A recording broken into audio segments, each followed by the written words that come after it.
A partir desse momento, nós vamos conversar sobre o quê?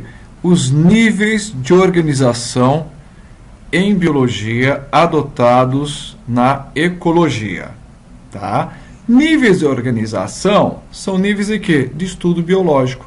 E eu vou começar com o conceito de população.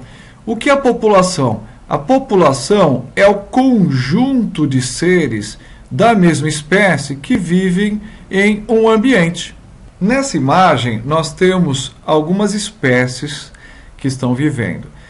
E eu observo muito bem essa espécie aqui de cacto, que também tem outro representante aqui, outro aqui, outro aqui, outro aqui, aqui, aí vai, tá? Esse aqui já é outra espécie.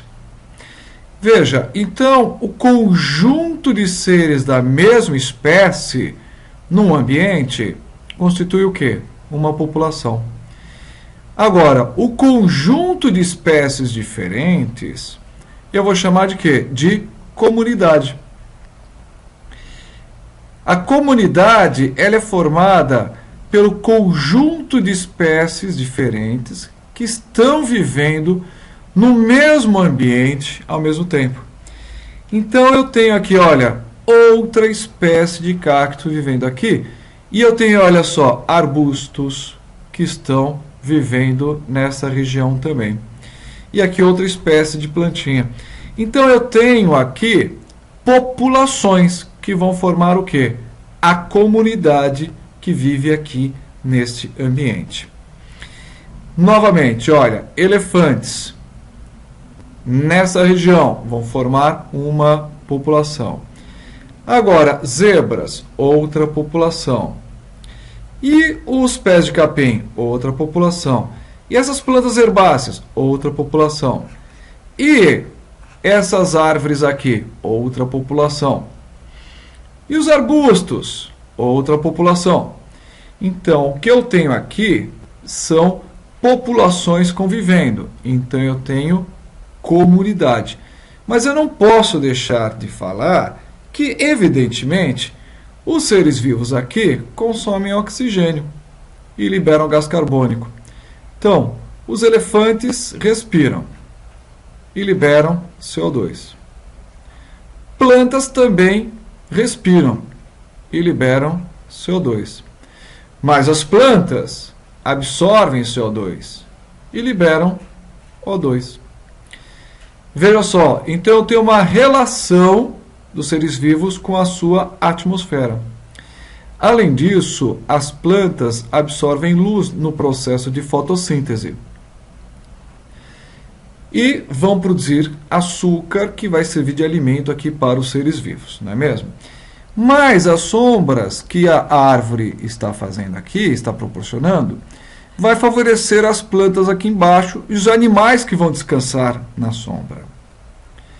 Os animais vão consumir os vegetais e vão urinar e vão trazer nutrientes nitrogenados que as plantas vão poder absorver e produzir proteínas.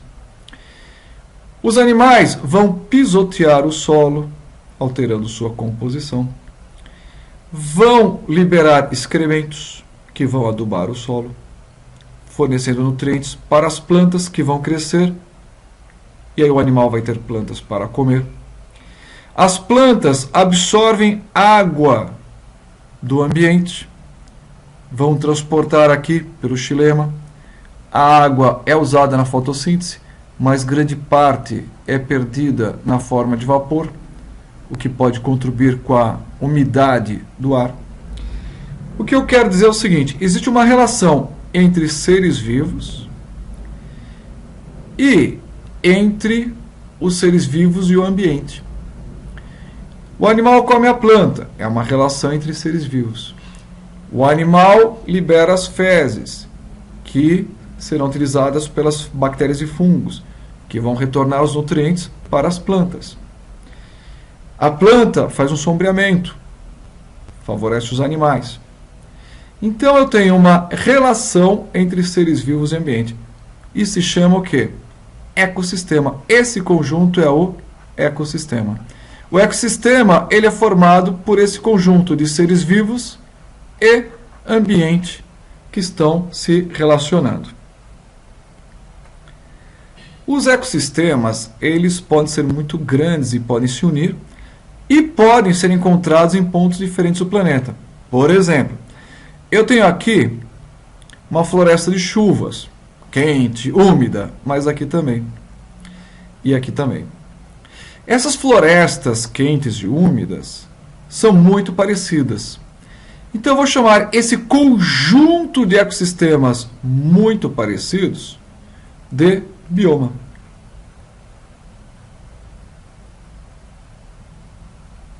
Tá? Olha só, eu tenho aqui no Brasil o quê? O Cerrado, que é muito parecido com o que na África? Com a savana. Eu tenho aqui a floresta de coníferas para o norte do planeta. Eu vou ter a tundra. Eu vou ter desertos. No litoral, eu vou encontrar o quê? Os manguezais. Isso eu observo ao longo do planeta. A presença de manguezais. Onde eu quero chegar? Os biomas são formados por ecossistemas muito semelhantes que se repetem no planeta. Como é o caso dos manguezais, que tem essa água salobra, que é uma água que tem muita salinidade, mas não tanto quanto o mar. Ela recebe água do mar que se mistura com a água do rio. O solo é lamacento e as plantas têm essas raízes aqui para a sua fixação. As folhas vão ter, muitas vezes na sua base, glândulas de sal para excretar o excesso de sal. Isso é comum ao longo do planeta, tá? Essas características ambientais e biológicas. Então eu tenho ecossistemas semelhantes ao longo da Terra, então eu preciso dar um nome para isso. Eu chamo de quê? Bioma. Então vamos ver aqui, olha, você tem uma floresta típica amazônica, que é uma floresta muito úmida, então ela tem alto índice de pluviosidade, chove bastante. Você tem um intenso sombreamento.